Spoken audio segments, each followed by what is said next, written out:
Aldi batzuk amaitzen direnean kontatzen dira. Beste batzuk kontatzen direnean amaitzen dira. Gaur, hasten dugun 11 egunetako aldiak ez du amaierarik. Erabileraren aroa ez da eta sekula amaitzen. Euskararen aldia egunez egun ekinez transmititzen da etorkizunera. Euskaraldia da pasioa eta abentura, ahalegina eta poza, grina, kemena eta erronka. Urrundik gatoz eta asko egin dugu. Orain eta hemen, gehiago egiteko prest gaude. Euskararen biziberritzeak mugimendua behar du, eta gu elkar mugitzera goaz. Asko gara, eta herri batzordetan antolatutako milaka eta milaka herritar eta voluntario konprometitu lanerako prest eta gogotsu. Hiztun komunitate trinko bat. Hitzez ekiteko garaia da, eta guk eragitea dugu helburu. Lehenengo pertsonatik eta pluralean. Elkar zainduz, batera bultzatuz, konplexurik gabe, lotxagabe tinko eta adeitsu.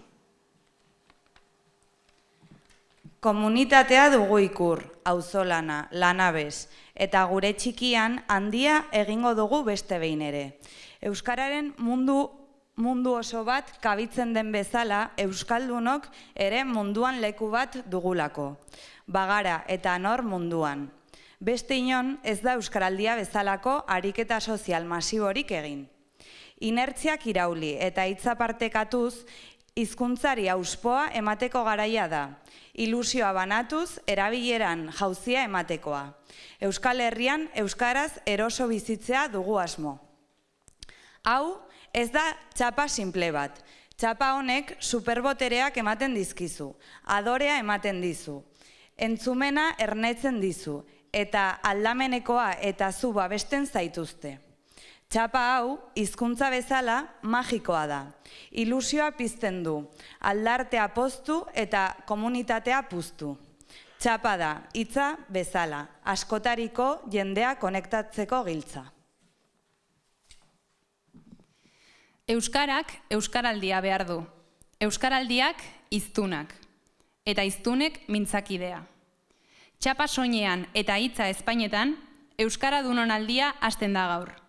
Totelka edo arrapaladan, ahots handi edo mehez, ozen zein xuxurlaka. Goxatu belarriak eta astindu mihiak, hitzez ekinez, distantziak txikitu eta euskararen lurraldea handitzera goaz eta.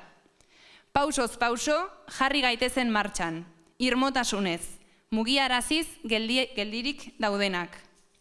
Hiztunak batuz, eman euskarari arnasa, mintzakideak elkartuz, eman elkarri babesa. Batera eraginez, erabilera handituko dugu. Gehiagorekin, gehiagotan. Jantzi txapa, beraz, eta gora euskaraduna, eta gora euskaraldia.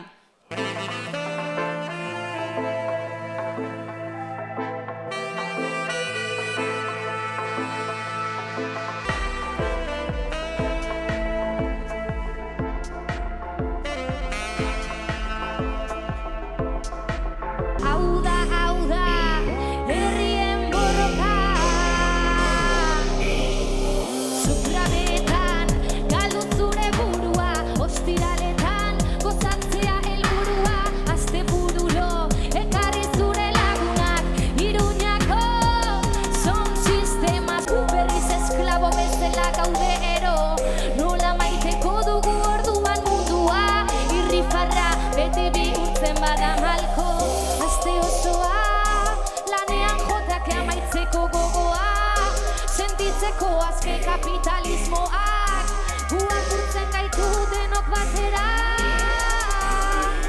Sustrabetan galdu zure burua, ostiraletan gozatzea helburua, asteburu